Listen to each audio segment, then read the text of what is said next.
Carl Jung and Sigmund Freud. Two minds, two depths. One lasting influence. The story of the human mind is not written solely through biology or medicine, but through ideas, bold attempts to explain what lies beneath conscious thought. When humanity began to seriously question why we think, fear, dream, and desire the way we do, two figures emerged as pioneers of the unconscious: Sigmund Freud and Carl Jung. One, the founder of psychoanalysis, who traced human behavior back to hidden instincts and repressed desires; the other, his once disciple, who expanded the psyche into symbols, myths, and a shared collective memory. Though they began as collaborators, their intellectual paths eventually diverged, shaping two radically different visions of the human soul. This comparison explores their views on the unconscious, human motivation, symbolism, and psychological freedom, flowing continuously without tabular breaks. Sigmund Freud, the excavator of repression. Sigmund Freud, 1856 to 1939, born in what is now the Czech Republic, revolutionized how humanity understood the mind. He proposed a radical idea for his time, that human behavior is largely driven by unconscious forces, hidden thoughts, desires, and traumas buried beneath awareness. According to Freud, the conscious mind is only the tip of the iceberg. Beneath it lies a vast realm of repressed impulses shaping actions, anxieties, and neuroses. Central to Freud's theory was the role of instinct, particularly sexual and aggressive drives. He believed that civilization itself is built upon repression. Society demands that individuals suppress primal desires in order to function collectively. This repression, however, does not eliminate impulses, it merely pushes them underground, where they resurface as dreams, slips of the tongue, compulsions, or psychological disorders. Freud introduced influential models of the psyche, including the ID, ego, and superego. The ID seeks immediate gratification, the ego negotiates with reality, and the superego enforces moral rules. Mental conflict, in Freud's view, is inevitable, a constant struggle between instinct and restraint. Therapy, therefore, became an archaeological process, digging into childhood memories, uncovering trauma, and bringing repressed material into conscious awareness.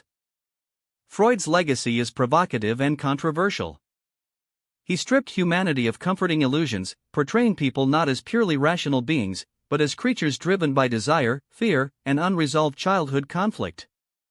His work challenged morality, religion, and social norms, forcing modern society to confront the unsettling idea that we are not fully in control of our own minds.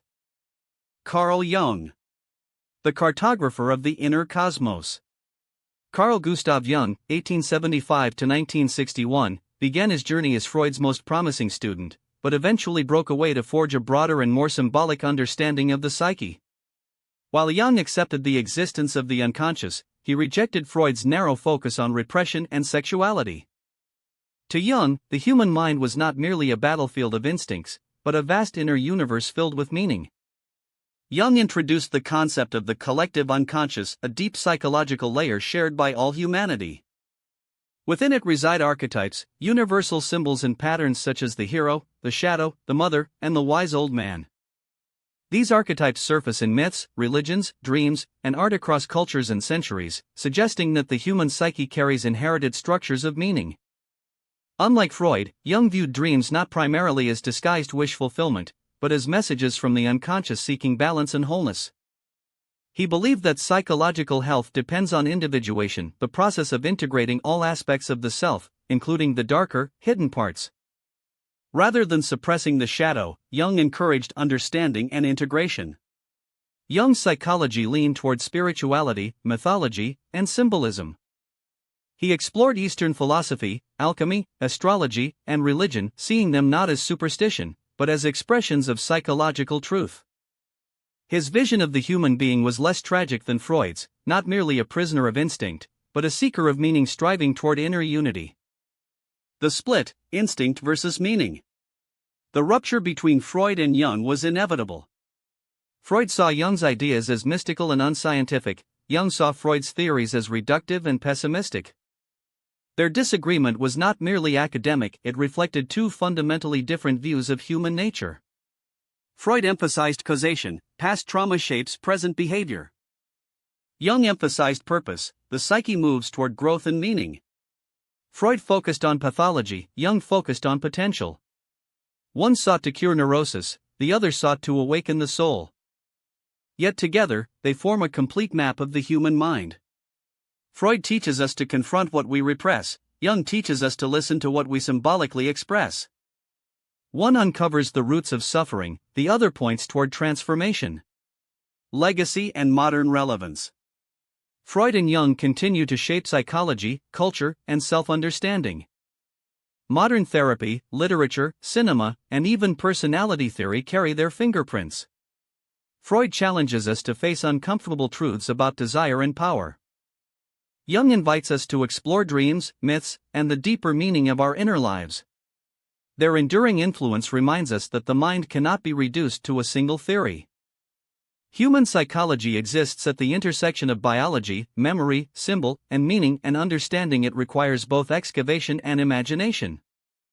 Both men, in their own ways, prove that a human being does not need armies or crowns to change the course of history.